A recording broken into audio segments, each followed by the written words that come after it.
Bonjour à tous et soyez les bienvenus à la une de l'actualité.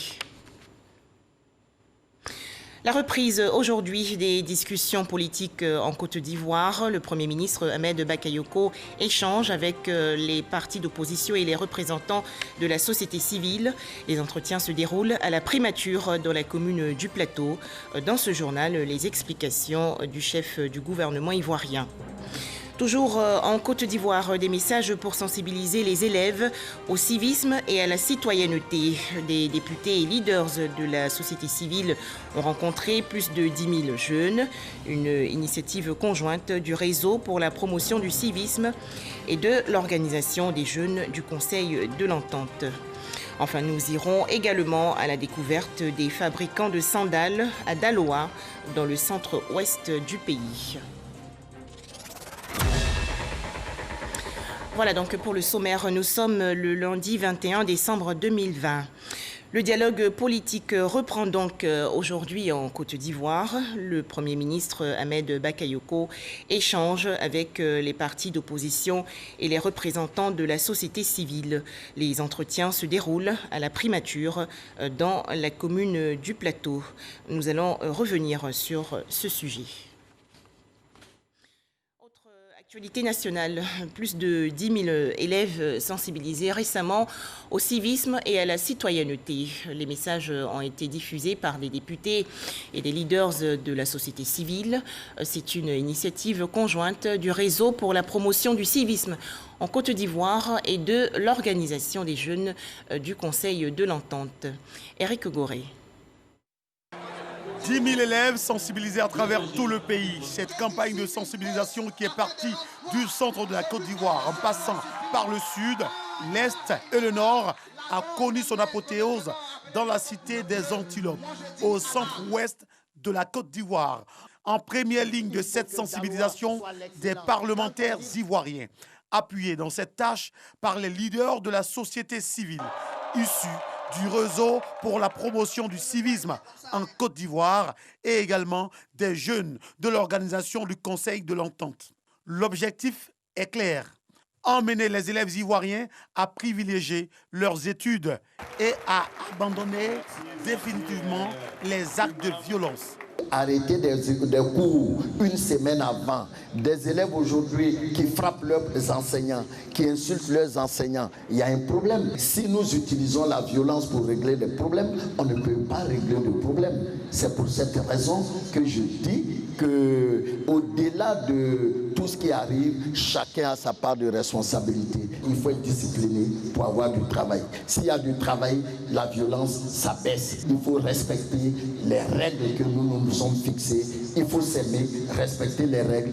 Un message qui a eu des effets positifs. Nous sortons ici heureux puisque nous avons constaté que depuis quelques années, les élèves et les étudiants de Daloa anticipent leurs congés et ils vont avant leurs congés, ce qui nous fatigue lors des examens. Pendant la conférence, j'ai beaucoup appris. Nous devons partir à l'école car cela est important pour nous et pour notre avenir. L'éducation et la culture du civisme et de la non-violence dans l'esprit des jeunes est le thème de cette campagne de sensibilisation qui a parcouru toutes les directions régionales de l'éducation nationale de la Côte d'Ivoire. Toujours en Côte d'Ivoire, plus de 5 000 jeunes ont bénéficié d'une formation dans le cadre du volet d'apprentissage relatif au projet d'emploi jeune et développement des compétences, le PGDEC. Les apprenants ont reçu il y a quelques jours leur diplôme d'honneur et certificat. C'était lors d'une cérémonie organisée par le secrétariat chargé de l'enseignement technique et de la formation professionnelle. Les détails, Franck Quadio. L'action est symbolique, mais pleine de sens. Remise de diplômes d'honneur aux maîtres et pour les apprentis, remise de certificats. La cérémonie marque la fin de la seconde phase du PGDEC, Projet Emploi Jeune et Développement des compétences, qui a mis en apprentissage de 2017 à 2019 plus de 5 000 jeunes. Nous avons été formés sans ces attestations, sans ces diplômes, ça n'a pas vraiment de valeur. Donc aujourd'hui, avec ces attestations, avec ces diplômes, nous pouvons aussi aller dans d'autres entreprises et cela va nous donner plus d'importance vis-à-vis des recruteurs. Ce projet d'apprentissage est vraiment un projet novateur au niveau de la Côte d'Ivoire. L'étude d'impact de ce projet a montré que les jeunes ont un revenu augmenté de 15%, leur présence en entreprise augmente la productivité des entreprises et surtout, les jeunes qui étaient dans le projet donc, ont développé leurs compétences techniques. Des jeunes, des apprentis aux activités aujourd'hui certifiées, cette formation a été possible grâce à l'expertise de l'AGFOP. Ce dispositif de formation s'inscrit en 2 étapes. Il y a une formation, la formation par apprentissage va se faire auprès des maîtres artisans pour 75% du temps et 25% sont confiés effectivement, vont se faire dans nos structures de formation professionnelle.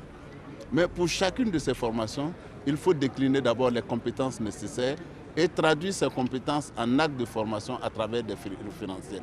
C'est là qu'intervient effectivement le cabinet d'ingénierie. 12 623 jeunes mis en formation pour l'ensemble du projet qui s'étend de 2012 à 2020. Une formation à fort impact et saluée par le représentant du secrétaire d'État chargé de l'enseignement technique et de la formation professionnelle. Aujourd'hui, ils bénéficient de diplômes de qualification. À la longue, c'est d'avoir les anges de l'économie, des jeunes gens, des jeunes Ivoiriens qui sont à même de s'élever au-delà des vicissitudes et des contingences quotidiennes pour pouvoir se présenter comme de véritables entrepreneurs. La formation par apprentissage, le gouvernement remet le couvert bientôt. En 2021, sera appliquée la 3e phase du PGDEC. Les 2 premières phases ont bénéficié du soutien financier de la Banque mondiale. L'école préscolaire Adjamé Harris, bientôt entièrement rénovée. Les travaux de réfection sont estimés à plus de 14 millions de francs CFA. C'est une initiative de la Jeune Chambre internationale Abidjan Élite. Ce club service veut ainsi améliorer les conditions d'apprentissage des jeunes enfants. Astou Touré. Salle de classe délabrée, plafond en lambeaux, toilettes infréquentables. Voici le décor que présente l'établissement préscolaire Harris d'Adjamé. On vit difficilement ici avec les pupilles des enfants du primaire. En tout cas, c'est pas facile. Pour donner une seconde vie à cette école et améliorer les conditions d'apprentissage des tout-petits, la Jeune Chambre internationale Abidjan Élite s'engage. Cette école a été choisie en étroite collaboration avec le ministère de l'Éducation nationale à travers la direction régionale Abidjan 1.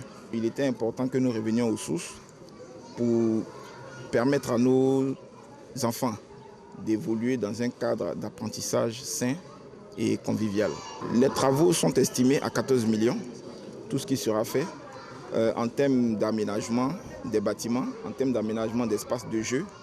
Nous voulons également implémenter une bibliothèque. Cette action coïncide avec la célébration des 10 années d'existence de cette section de la Jeune Chambre internationale. Les travaux dureront 2 mois et 14 millions de francs CFA ont été décaissés pour cette rénovation. Mettons à présent le cap sur Ouangolodougou, dans la région nord du pays. Les jeunes filles ont été célébrées récemment lors d'un festival scolaire et sportif. Cet événement veut également mettre fin à la violence à l'égard des jeunes filles. Les précisions de Kader Sogodogo de RTI Bouaké. La jeune fille du département de Ouangolodougou est mise en valeur à travers le civisme, la citoyenneté et des activités sportives. Tout cela à travers la première édition du mini-festival dédié à la jeune fille. Une initiative pour faire vivre l'interculturalité, valoriser la cohésion sociale et la diversité culturelle entre les élèves de Ouangolodougou.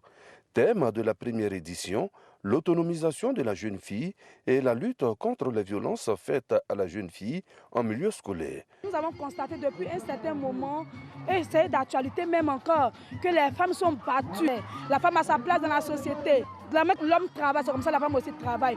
Donc nous voulons une égalité entre les sexes, pas de discrimination. Parrain de cette cérémonie, le député de la localité.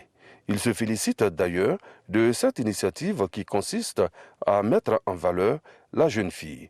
L'autonomisation de la jeune fille et la lutte contre les violences envers elle vont de pair. L'une ne peut se réaliser sans l'autre. C'est pourquoi nous saluons l'esprit de cette cérémonie, car à travers ces festivités, vous montrez à la nation tout entière votre détermination à accompagner l'État dans sa marche. Toute une journée Les élèves de 9 établissements scolaires et secondaires de Ouangolodougou ont rivalisé d'ardeur dans plusieurs disciplines sportives et des jeux de société. Daloa, dans la région centre-ouest du pays. Cette ville est célèbre pour ses sandales et chaussures artisanales.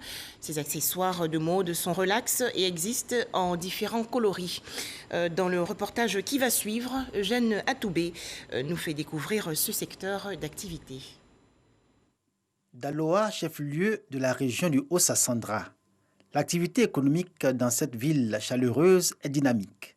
Et parmi les acteurs participant à ce développement économique de cette ville, baptisée aussi la Cité des Antilopes, les fabricants de sandales. Leurs clients sont indifféremment des hommes, des femmes et des enfants de tous âges. Face à une offre riche et diversifiée, chacun trouve son goût. J'ai vu là, je suis, en tout cas, ça m'a plu. Le dimanche, je peux porter parler à l'église. Ça me plaît bien. La matière est bien jolie pour les tenues traditionnelles. Tu peux t'habiller tout simplement, que tu puisses être à l'aise. C'est à quoi ça me gêne cette chaussure. C'est 2000 en gros. Détail, on fait à 2500. Pour enfants, on vend ça à 1000 francs en gros. Quels sont les modèles? Grâce à ces cordonniers travaillant dans des ateliers sommaires, les sandales fabriquées ont acquis une renommée qui va au-delà des limites de la commune. Les sandales, fruits de leur génie, sont devenus des produits labellisés Made in Daloa, tout à l'honneur de ces artisans locaux. Quand il s'agit de Daloa, pour nous en tout cas, on s'équipe dessus. Quand tu payes, c'est pour que tu reviennes encore. Quand tu vois la clientèle, on dit ça y est un peu Burkina, un peu Mali. Même il y a d'autres qui s'en vont, ils peuvent faire 2-3 mois, ils reviennent encore. Je viens de s'ouvrir, je vendais des chaussures. Les chaussures là, c'est bien. Quand je prends pour sortir là, les gens payent. Aujourd'hui, les clients affluent de partout pour des achats en détail ou en gros. Non seulement pour les prix, mais encore pour la qualité du matériau utilisé et la technique de fabrication même. Technique dans laquelle apparaît tout le génie de ces cordonniers, non sans quelque fantaisie, selon la tendance et pour répondre à une exigence commerciale. Le cuivre nous est livré par ceux qui font les peaux de moutons avec un peu de peau de bœuf, les peaux des panthères, les peaux des animaux. On travaille avec du caoutchouc aussi, on fait le mélange pour pouvoir créer le modèle africain. Et puis il y a les clients aussi qui viennent nous donner des modèles qu'ils ont vus ailleurs. À travers ça, nous aussi, on crée pour nous. Depuis qu'on a commencé à faire le travail de chaussures de Daloa, là, il n'y a pas un jour quelqu'un qui est venu s'arrêter pour dire que ce chaussure là c'est pas bon. Parce que nous, on fabrique ce chaussure là. On ne fait pas une machine. Ça a les mains. Si on peut trouver des fabricants de sandales Made in Daloa au quartier commerce de la ville, aux alentours de la gare routière, le plus grand nombre est en activité sur le site du marché principal. Ils occupent une allée entière connue de toute la population de Daloa et de toute leur clientèle. Ce qui frappe, c'est l'organisation de ces artisans dont le souci majeur est de développer leur activité. Je suis là, c'est reconnu dans le monde entier. Je demande de l'aide vraiment à l'État ivoirien pour qu'il puisse nous aider. Surtout l'emploi jeune. n'a qu'à nous aider, on va améliorer nos activités. L'activité de fabricant de sandales a généré des activités connexes comme la vente directe faite par des détaillants ou celle de cordonniers couturiers, à l'image d'Ahmed. Son travail consiste à coudre les sandales nouvellement achetées pour leur donner une plus grande durabilité. Tout coup là, ça dure en même temps. Le col là, ça ne sort pas vite. Tu payes la chaussure, tu dois coudre encore. Souvent c'est à 300, à 200. Ça dépend de la manière dont on coud. Tout un beau monde qui concourt à asseoir la notoriété des sandales Made in Daloa, produits à la fois économiques et touristiques, mais avant tout, moyen de lutte contre la pauvreté. Par mois, on peut gagner minimum 25 000 à 30 000. Un client même qui est en France, on travaille en WhatsApp. Il envoie les modèles différents et puis il m'envoie les photos et puis on l'expédie. S'il n'a rien pour la c'est 200 paires. Les fabricants de sandales de Daloa dans leur ensemble espèrent bénéficier des fonds agis pour les jeunes dans une optique de modernisation de leur outil de production. En perspective, faire prospérer leur activité et compter comme acteur majeur dans l'artisanat et le tourisme en Côte d'Ivoire. Rappelons qu'il nous faut profiter des fêtes de fin d'année en étant très vigilants face au coronavirus.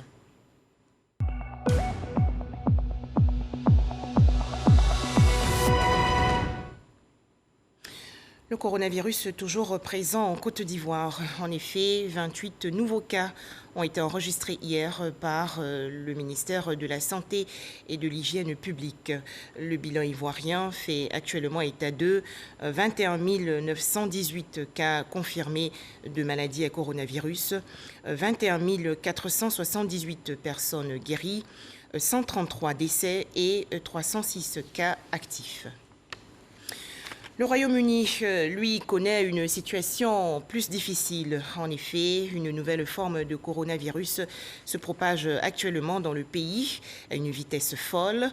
Les épidémiologistes britanniques se disent inquiets, alors que plusieurs pays européens, dont les Pays-Bas, l'Allemagne et la France, ont suspendu leurs vols aériens vers Londres.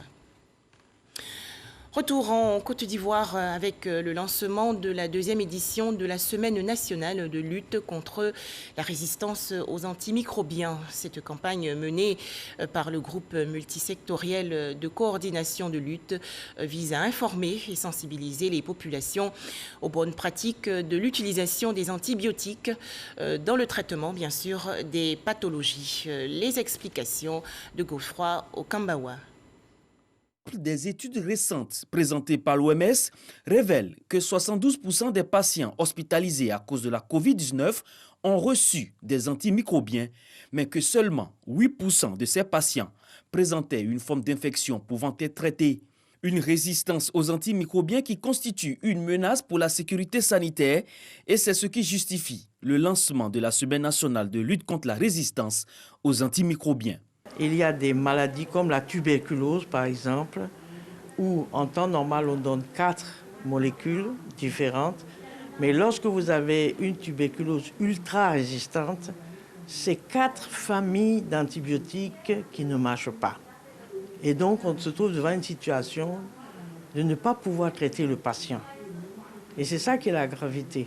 Ces dernières années, à cause d'une mauvaise utilisation des antibiotiques, la résistance vraiment est croissante. Et il est très très important qu'on puisse sensibiliser tout le monde, aussi bien la population que les décideurs et qu'également les professionnels de santé. Unis pour préserver les antimicrobiens est le thème de cette semaine nationale de lutte contre la résistance aux antimicrobiens. Selon les acteurs de la santé, cette lutte nécessite l'implication de toutes les parties prenantes. On appelle les populations à utiliser de manière très précise les antimicrobiens et d'éviter de faire de l'automédication quand il s'agit de ce type de médicaments. Car seul les professionnels de la santé est capable de donner le bon médicament pour le bon usage et pour la bonne pathologie.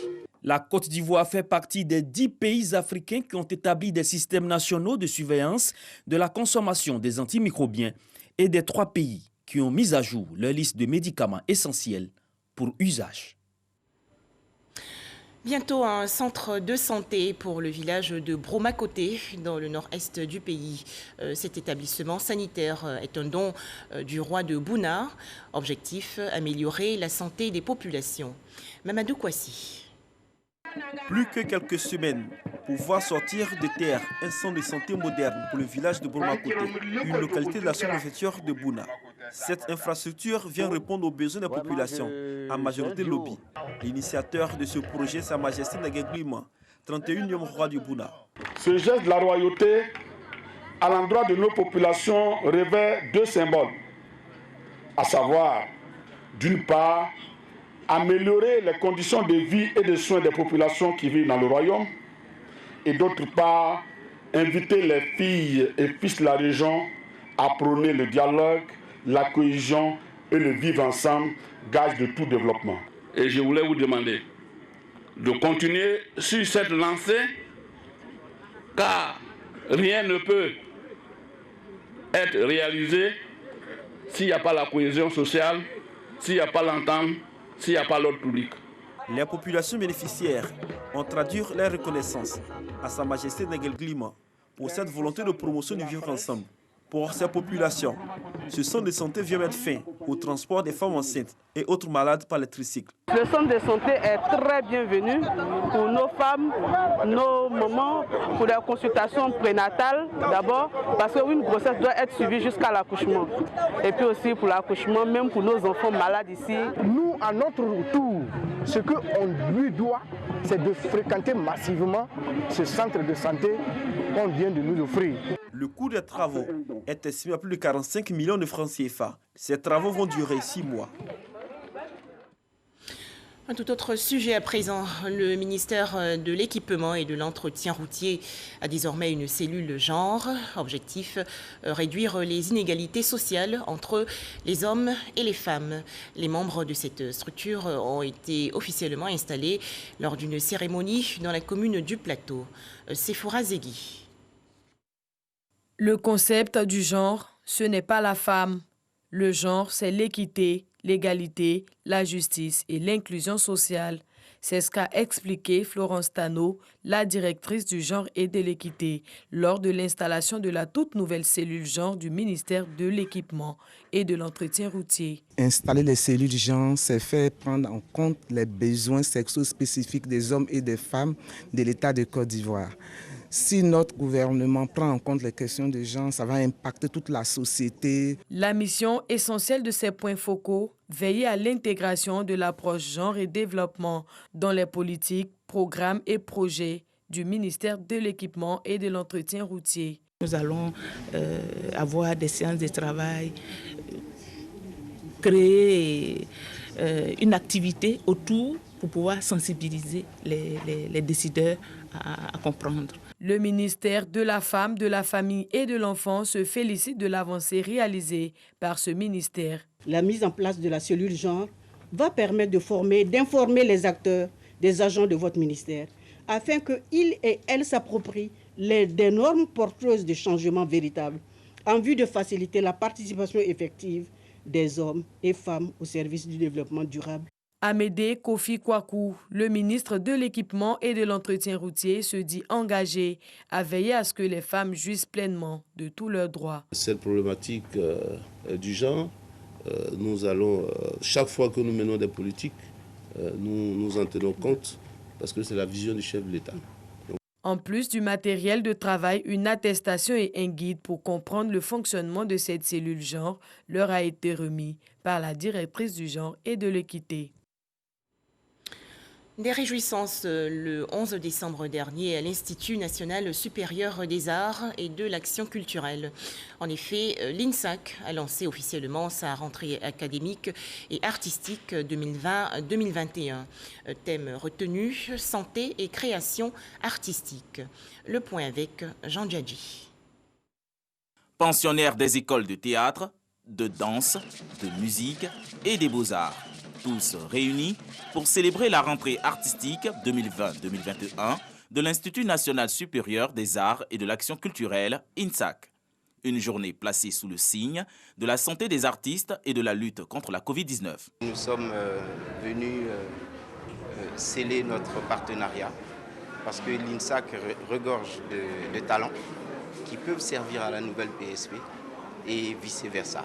Santé et esprit créatif. La célébration est l'occasion pour la direction et le ministère de tutelle de lancer les 5 chantiers internes de l'Institut qui sont entre autres les cours en ligne, l'homologation des diplômes et la mise en œuvre du processus qualité. À chaque rentrée académique, nous initions donc des réformes que nous présentons donc à tous nos collaborateurs.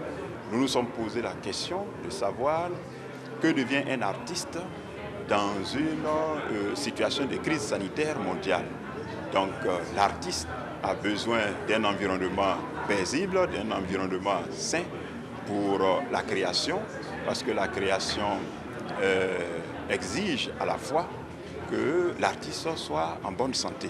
Nous saluons l'initiative du directeur général de l'Institut national supérieur d'art et de l'action culturelle qui, à travers cette rentrée académique, permet de faire la promotion de son établissement et montrer aux populations ivoiriennes les différentes filières qui sont enseignées ici. L'Institut national supérieur des arts et de l'action culturelle, INSAC, compte à ce jour 5 écoles de formation et plus d'une dizaine de spécialités. Un mot à présent sur l'exposition des œuvres du peintre ivoirien Jacques Aubleu. Vous pourrez apprécier son savoir-faire en vous rendant à la Fondation Bénédicte Janine Kakou Diagou dans la commune de Cocody. Les détails, Issa Yeo. La paix, condition préalable à tout développement. Le peintre Jaco Bleu l'exprime à travers des tableaux dans une exposition dénommée Pièces uniques. Des guerriers, des danseurs, des initiés. Bref, le pinceau de Jaco Bleu symbolise le vivre ensemble. Les œuvres qui sont ici à cette exposition présentent tout ce qu'il y a autour de nous comme tradition. C'est un ensemble de tableaux qui nous engagent véritablement sur le chemin de la paix. Dans cette harmonie recherchée par l'artiste, l'utilisation des couleurs revêt une importance capitale. Tout ce qui relève des zones forestières, nous avons des couleurs vertes. Et puis tout ce qui relève des zones sahéliennes ou, je dirais, de la savane, nous avons les couleurs assez chaudes, poussiéreuses, des tons ocre et tout ça. Avec ça, nous avons du bleu qui porte vers l'espérance, vers la pacification, et puis quelques touches de rouge éventuellement pour animer quand même la toile, parce que le rouge, c'est la vie. Les designers Vincent Niamien et Amès apportent également leur touche à l'exposition Pièces uniques. Leur savoir-faire et leur création montrent que le bénisterie est un art à mettre en exergue. On ne peut pas créer des objets qui ne peuvent pas plaire à quelqu'un. Ça, c'est une œuvre d'art, c'est normal. Ça, c'est moi, ma conception. Mais quand on rentre en design pur avec des gens, on est obligé de les caresser dans le sens du poil et puis avoir le regard. Et une fois qu'on a le regard, avec ce qu'on a, on essaie de biaiser et puis de faire quelque chose à leur niveau. Des tableaux et œuvres appréciées du public. J'ai aujourd'hui un nouveau regard sur ce que je vois. Et j'avoue que je suis vraiment très impressionnée par les œuvres de M. Jaco Bleu, mais aussi des meubles de M. Amès, que j'admire vraiment beaucoup. Il était important pour nous de dédier un espace vraiment aux jeunes artistes ivoiriens comme africains. Jaco Bleu est un grand peintre pluridimensionnel. Il était important que nous commencions avec lui. L'exposition Pièces uniques, qui a démarré le 17 décembre, prendra fin le 23 décembre prochain.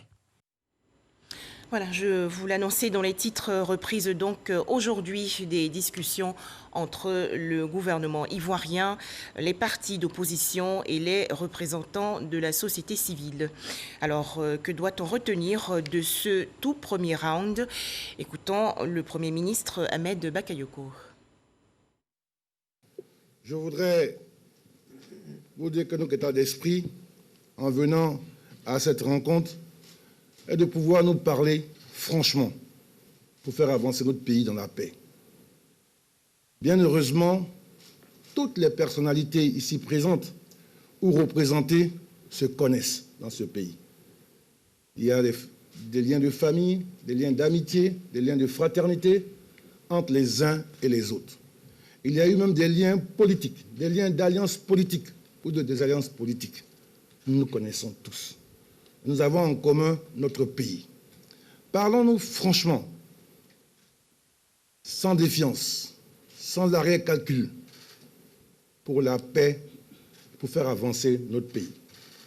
En tant que chef du gouvernement, je veux vous dire ma pleine disponibilité à aborder toutes les questions. Et je le répète, bien heureusement, chacune des parties ici présentes a eu l'occasion de gouverner ce pays. Chacun connaît les contraintes du gouvernement et chacun connaît aussi les préoccupations de l'opposition. Mais il s'agit de notre pays. Ça ne sert à rien de nous voir toujours un jour trop tard pour faire l'économie des situations toujours bien regrettables. C'est vrai, en politique, il faut toujours discuter, le cœur ouvert, parce que malheureusement, comme dirait l'autre, les faits sont têtus. Ils s'imposent à nous. Les réalités du quotidien s'imposent à nous. Et on est toujours en train de courir après des situations compliquées. Parce que, bien malheureusement, ça ne peut jamais être la volonté d'une partie.